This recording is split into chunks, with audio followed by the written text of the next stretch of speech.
Aggrestuko was a show that I quickly fell in love with. It was amazing to watch. It made me reflect on a lot of things in my own life. So I'm really excited to be talking about season dos.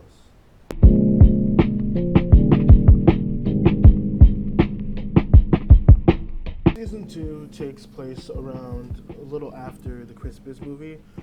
They do reference some things in the Christmas movie here and there, but if you haven't watched it, it's not that big of a problem, honestly. It doesn't seem like it heavily focuses after the Christmas episode. There's just little nods and references that don't really matter as much, but it would probably be nice if you watched it. I didn't watch the Christmas movie, but it'd probably help a little bit more understanding if you watched it. When watching the second season, I was really happy to see that they still kept the seriousness of, while still being cute and adorable, talking about the serious topics and exploring them. However, I do feel like season two was a little bit more light tone than season one.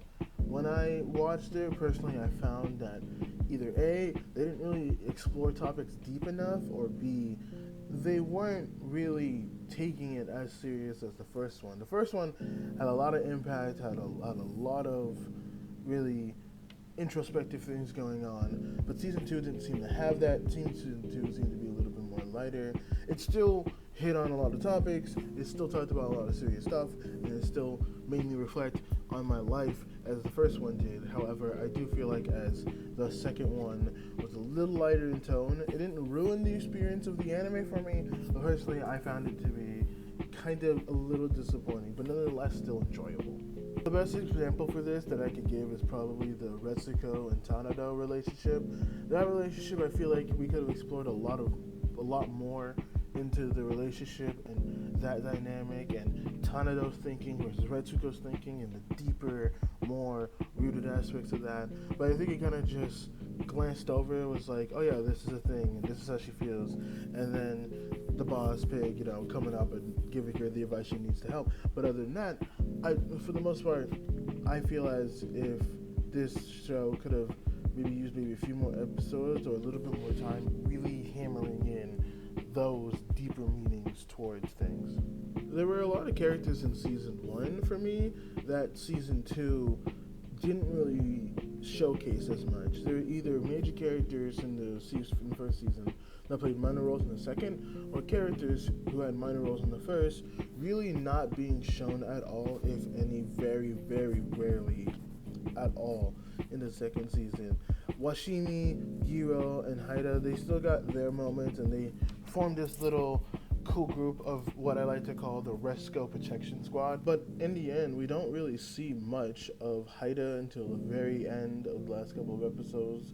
Gori and Washimi are having their own little spats, so they're doing their own thing. Really, it focuses more on the new characters, which is good, but I would at least like to see more of the old characters and them growing more rather than just focusing on the new characters while those took a back seat. I was really happy though that one of the characters they did at least expand on was Kabe. She had a really weird end of just going to jail at the very end of the series, just being this international criminal. So it was really nice to at least expand on her story of her motherly aspects and her ideals of being a wife and being a mother and being in a family and being that motherly figure towards the previous, the main antagonist, now protagonist of the first part of the second season.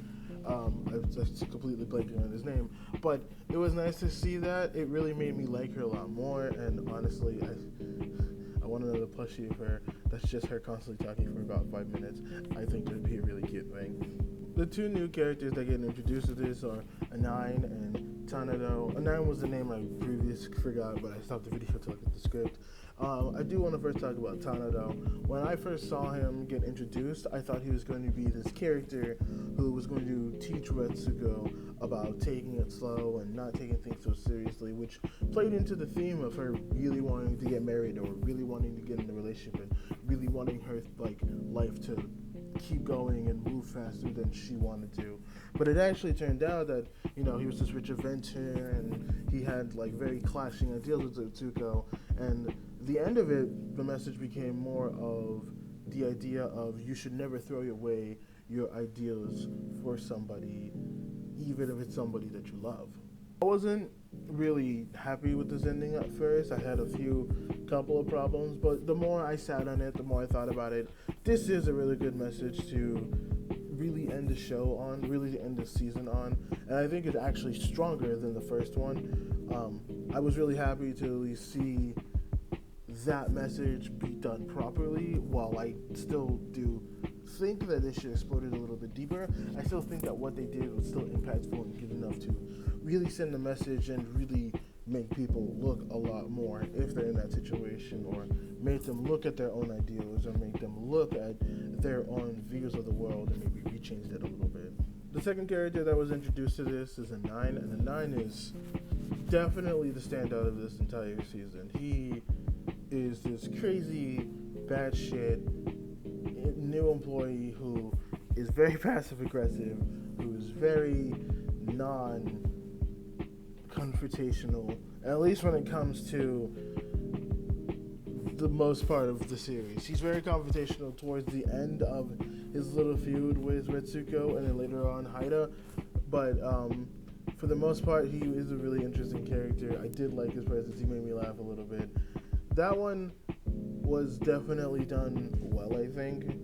I think I would have liked to see a little bit more seriousness rather than a little bit more of that goofy side of him just being crazy and very, very passive-aggressive, and him cringing over the fact that he wasn't being responded to emails from Retsuko and Haida.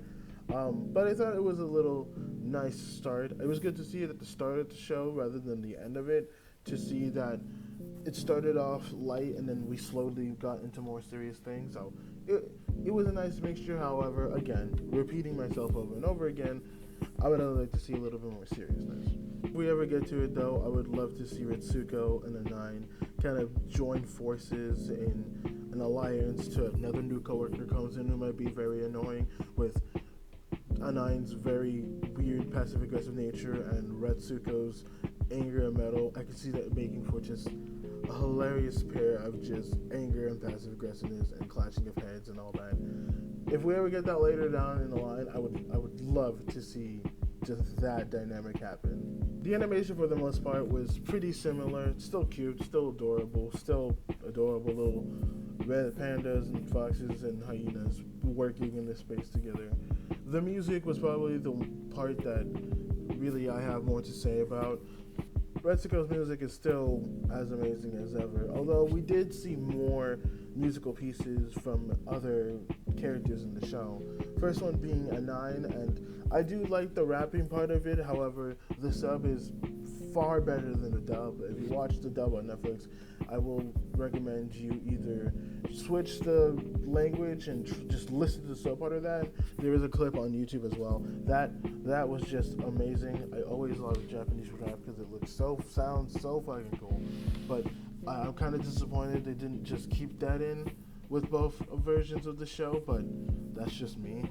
Other than the rapping and Retsuko's normal metal parts, a lot of the songs that were in here weren't really remarkable. There were only really 2 more that I could think of, and that was the rap battle between Gori Washimi, and whether it's the sub or the dub, that doesn't sound good at all to me. And the song between Tanado and Retsuko, it feels kind of out of place for her.